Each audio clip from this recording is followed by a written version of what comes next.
Today, we're going to be talking about the 6 different business models that you can operate out of a cloud kitchen.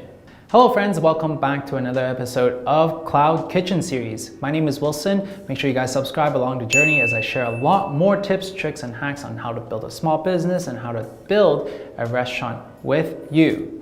So I've been getting a ton of emails about Cloud Kitchen, and that's the reason why I decided to do this series specifically on Cloud Kitchen.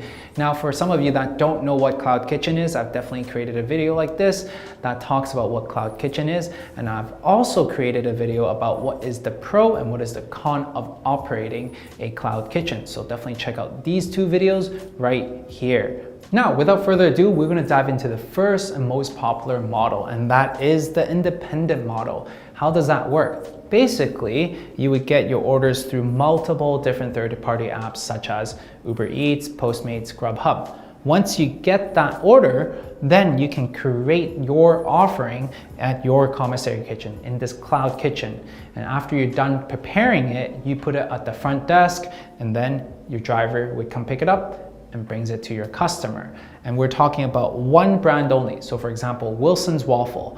You get an order through Uber Eats. After you get it, you prepare all the waffles, it's done, put it out the front, this guy comes and pick it up, and on goes to your customer. The beauty about this model, once again, is the fact that it is super easy to operate. It doesn't have much upfront cost, and that's the reason why this is one of the most popular items and models out there in today's age.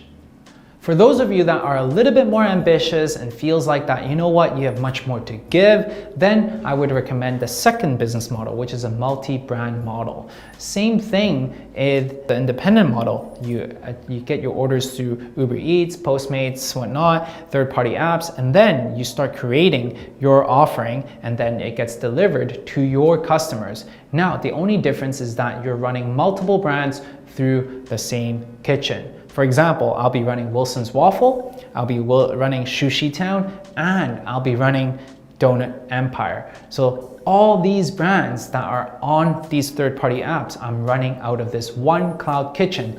And why is it the fact that we would want to run multiple brands? It is because you would be able to capture much more market share. For example, you might feel like waffles today, and for example, Susan might feel like sushi, and whereas David might feel like donuts. And this allows you to experiment with different types of offering within your neighborhood, and in turn allows you to actually test out what works, what doesn't work, what is popular, what is not popular. And that's the reason why this brand and this model is also very, very popular for those of you that are a little bit more ambitious and that wants to try out new and different things.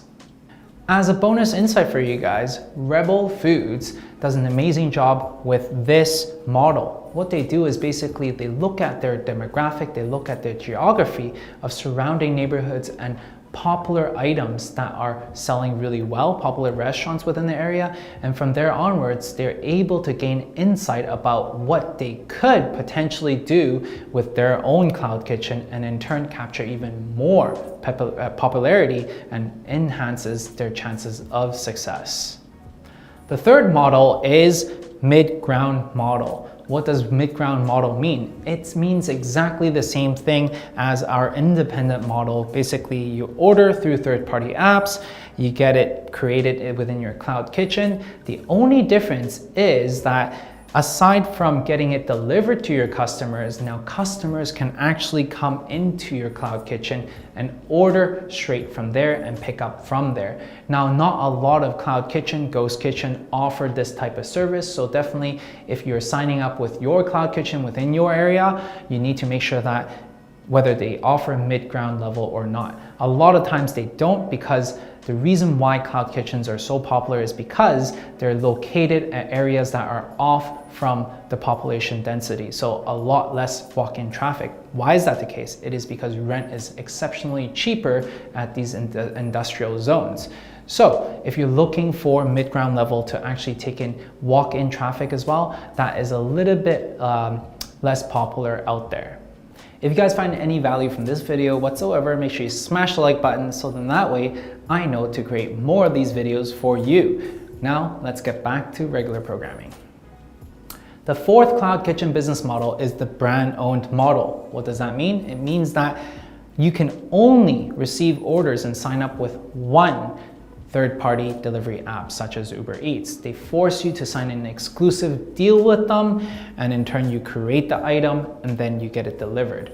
So this is the brand-owned model. Why is that the case? It is because these third-party apps like Uber Eats, DoorDash, Grubhub, they understand that as cloud kitchens, we always sign up with multiple different third-party apps, which in turn doesn't give them that exclusivity and also monopoly that they're looking for. So they force you that if you want to sign up with them, you must only use one third-party app. And that is a common thing that we're seeing more and more that is happening. So for example, with Wilson's Waffle, our brand will only show up on Uber Eats if we do decide to go with this model. Now, some of the advantage of going with a brand-owned model is the fact that a lot of times they would actually push a lot more business to you and advertise you a little bit more because they want you to be successful. They want you to only rely on their brand in order for them to be in business, in order for you to be in business. Now, the disadvantage of that is because of the fact that you're only banking on one platform. You basically put all your eggs in one basket. Let's say all of a sudden Uber Eats charges you $500 in advertisement fees. You have no choice but to pay that, and that's the disadvantage of going with only brand-owned models. If you guys want to learn more about the pros and cons of running cloud-based kitchen in general, definitely check out this video. I go over in detail about the pros and cons. The fifth type of cloud-based kitchen models would be the hub and spoke pod model. And this is usually for people and companies that are a little bit more established that wants to have a bigger reach. And the only difference between this and the independent model is that they actually have something, a kitchen that is centralized. They create everything from this kitchen that is half made. For example, Wilson's Waffle. Wilson's Waffle, I would create basically all my dough from this kitchen that is a centralized kitchen, and then I would ship these to individual cloud kitchens around the city, and in turn I can service the people that are around my area. Now, once again, this is not that popular of a model for the general public because you're investing much more into this. This is much more for advanced operators who wants to have more market share within individual pots of the city. The sixth and final cloud kitchen concepts out there is the outsourcing model. Basically, the only difference between an outsourcing model and an independent model is the fact that whenever I get my items, they're basically pre-packaged, they're pretty much done, and all I'm doing is take it out of the package and I put the finishing touch, and then I serve the item, get the delivery drivers to come pick it up and send it off to my customers. For example, with Wilson's Waffle, basically I'm buying it from Costco, I take off the wrapper, I heat it up, I add some sprinkles on there, now it's completed. That's what outsourcing model means. It means everything is outsourced already. Now, this is also quite a popular item out there, but nonetheless, do know for one thing that our customers know exactly what it tastes like. If it tastes like Eggos, why would they purchase from you? Which is the reason why I would not recommend doing an outsourcing model altogether. I would actually recommend doing independent model or the multi-brand model. So there you are, the 6 different types of cloud kitchen business models. I know this is a super popular idea. It is very novel, so not a lot of information are out there for you to decide what types of models you should choose. And that's the reason why we created this video just for you, so then that way you can make better judgment in making sure that you sign up for the right model.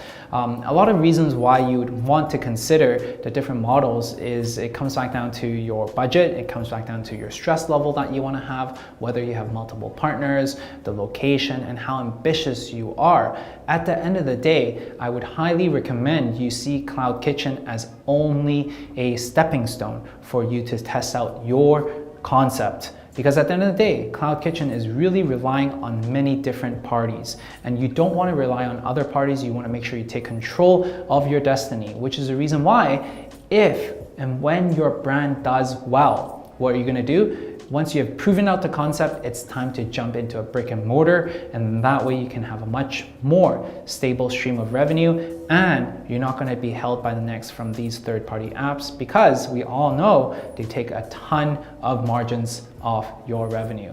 I really hope you enjoyed this video. If you did, make sure you smash the like, or check out my other videos on Cloud Kitchen. Otherwise, I'll see you guys in the next video.